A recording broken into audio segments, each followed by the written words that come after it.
So చాలామంది students JNTU కేది అయినా కానివ్వండి, జేఎన్టీయూ జీవీదైనా కానివ్వండి, జేఎన్టీయూ ఏదైనా కానివ్వండి, వచ్చేసరికి ఏంటంటే ఏంటి సార్ ఎంత రాసినా కూడా అసలు పాస్ కావట్లేదని చెప్పేసి. అంటే జేఎన్టీయూ ఏది మనం మాట్లాడుకోవాల్సిన పని లేదు ఇక్కడ. ఎందుకంటే అది రూల్స్ ప్రకారమే జరుగుతూ ఉంది. దారుణంగా జరిగిందని చెప్తున్నారు తప్ప. ఇక జేఎన్టీయూ కేది, జేఎన్టీయూ జీవీది వచ్చేసరికి ఏంటంటే వీళ్ళు చెప్పొచ్చేది స్టూడెంట్స్ ఊరు నాయన మొత్తం రాసామండి, ఎంత బాగా రాసినా కూడా సబ్జెక్ట్ అవ్వట్లేదండి. ముఖ్యంగా పాత రెగ్యులేషన్ వాళ్ళు R16 వాళ్ళు ఉంటారు చూసారు, ఎంత రాసినా మరి అవ్వట్లేదు సార్, నేను మొత్తం కరెక్ట్గానే రాశానండి, ఈ ఛాలెంజ్ వాల్యుయేషన్ రివాల్యుయేషన్ పెట్టినా కూడా మరి ఇలాగే వస్తుందేమో అని భయం వేస్తుందండి అని చెప్పేసి చాలామంది స్టూడెంట్స్ కామెంట్లు పెడతా ఉన్నారు అనమాట. దాని గురించి ఇప్పుడు మాట్లాడదామని చెప్పేసి ఈ వీడియో చేయడం అయితే జరిగిందనమాట. ముందుగా అయితే మీకు ఏమైనా డౌట్స్ ఉంటే కాల్ బిఫోర్ యాప్ ఐడీస్ వచ్చేసరికి డిస్క్రిప్షన్లో ఉన్న తెలుగు ఇంజనీరింగ్ ఎడ్యుకేషన్ టెలిగ్రామ్ గ్రూప్లో షేర్ చేసి ఆ గ్రూప్లో జాయిన్ అయ్యి ఖచ్చితంగా కాల్ చేయండి. ఇంతవరకు ఛానల్ సబ్స్క్రైబ్ చేసుకుని ఈ వీడియోని అయితే లైక్ చేసి షేర్ చేయండి. ఇక సాఫ్ట్వేర్ కోసం వర్క్ సపోర్ట్ ఛానల్లో రియల్ టైం ప్రాజెక్ట్స్ కూడా వస్తాయి. ఇందులో సాఫ్ట్వేర్కి సంబంధించిన అప్డేట్స్ కూడా వస్తాయండి.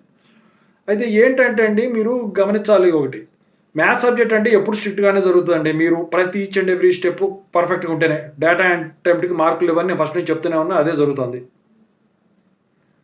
కొన్ని కోర్ సబ్జెక్టులు పరంగా కూడా ఇలాగే ఉంటుందండి. ఎంత మంచిగా రాసినా కూడా చాలా ప్రిపేర్ అయ్యి రాసామండి, తెలిసిన సార్లతో ట్యూషన్ చెప్పించుకొని రాసామండి, అయినా అవ్వట్లేదండి. ఏంటండి అసలు ఇట్లా ఛాలెంజ్ వాల్యుయేషన్ పెట్టుకోమంటారండి? ఛాలెంజ్ వాల్యుయేషన్ పెట్టించుకుంటే మీకు డబ్బులు అనేవి రిఫండ్ ఎప్పుడు అవుతాయండి? 15% చేంజ్ ఉంటాయి. ఒకవేళ ఛాలెంజ్ వాల్యుయేషన్లో రిజల్ట్ చేంజ్ అయిపోతే మీకు మార్కులు అయితే యాడ్ అవ్వడం అయితే జరుగుతుంది. అయితే ఇక్కడ ఏంటంటే మీరు గమనించాల్సింది, ఇదివరకటి రోజులు పోయినాయి. మళ్ళీ 2002, 2006, 2010లో ఆ టైంలో ఎలా ఉందో అదే పందాలోకి వచ్చేసింది. పేపర్ వాల్యుయేషన్ స్ట్రిక్ట్ చేశారు.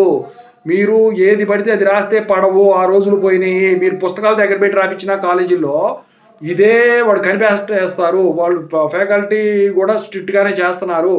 అడ్మిషన్లో అవి మొత్తం పోయినాయి. మొత్తం ఎప్పటికప్పుడు ట్రెండ్ మారిపోతుంది. ఓకేనా? లాక్డౌన్ టైంలో ఏంటంటే అందరూ వచ్చేసరికి హైదరాబాద్ పోతారని చెప్పేసి పేపర్ వాల్యుయేషన్ అనేది కొంచెం లూజ్ చేశారా అని అప్పుడు టాక్ వచ్చింది. కానీ అప్పుడే కొంచెం గట్టిగా జరిగింది పేపర్ వాల్యుయేషన్ అనేది. ఇప్పుడు మీరు ఇంకా వచ్చేసరికి కొన్ని కాలేజీలే మిగిలినాయి, అన్నీ అటానమస్లు అయిపోయినాయి. ఇక యథా రాజా తథా శిష్య, అంతే. నీకు అఫిలియేటెడ్ కాలేజీ కొద్దిగా గొప్ప ఉన్నవాటికి ఇక మీరు నేను ఎవరు ఏం చేసేది ఏం లే.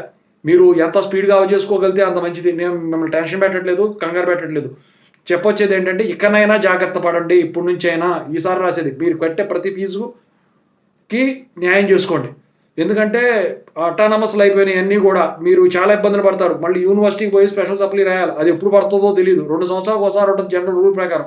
అది కూడా లేదనుకోండి, మీరు చాలా తిప్పలు పడతారు. దయచేసి ఈ ఒక్కసారి అర్థం చేసుకోండి. ఏంటంటే 6 నెలల ముందు నుంచి నేను చదవమని చెప్పట్లా. నోటిఫికేషన్ పడినాయి కదా, నోటిఫికేషన్ పడినప్పుడు ఎగ్జామ్స్ ఎప్పుడంటే చూసి 1 మంత్ ముందు లేదా 40 days ముందు మీరు ప్రాక్టీస్ మొదలెట్టండి. ఎడ్యుకేషన్ అనేది ట్యూషన్ కానీ ఏదైనా కానివ్వండి. ట్యూషన్ అని చెప్పేది యూట్యూబ్లో చూసుకోండి, చాలా దొరుకుతాయి మీకు కంటెంట్. సిలబస్ దగ్గర పెట్టుకోండి. Without seeing the syllabus you can't do anything. సిలబస్లో టాపిక్స్ తెలియకుండా మీరు ఏమీ చేయలేరండి. నేను చెప్తున్నాగా, ఏదో గుడ్డెచ్చి చీలబట్టినట్టు ఈ ఆల్మన్లు చదువుకున్న ఆ రోజులు పోయినాయి. అర్థమవుతుందా? సిలబస్ చూడండి, దాని ప్రకారం టాపిక్ ఎత్తుక్కోండి, యూట్యూబ్లో చదువుకోండి, అంతే. ఇదే తొందరగా చేసుకుంటేనే బెటర్. వాడు చేయలేదు, ఈ ఫెయిల్ చేయలేదు, వాళ్ళు చేతులు దులిపేసుకున్నారు, నీకేమైంది? అదే వాళ్ళకేమైంది, నీకే దెబ్బ.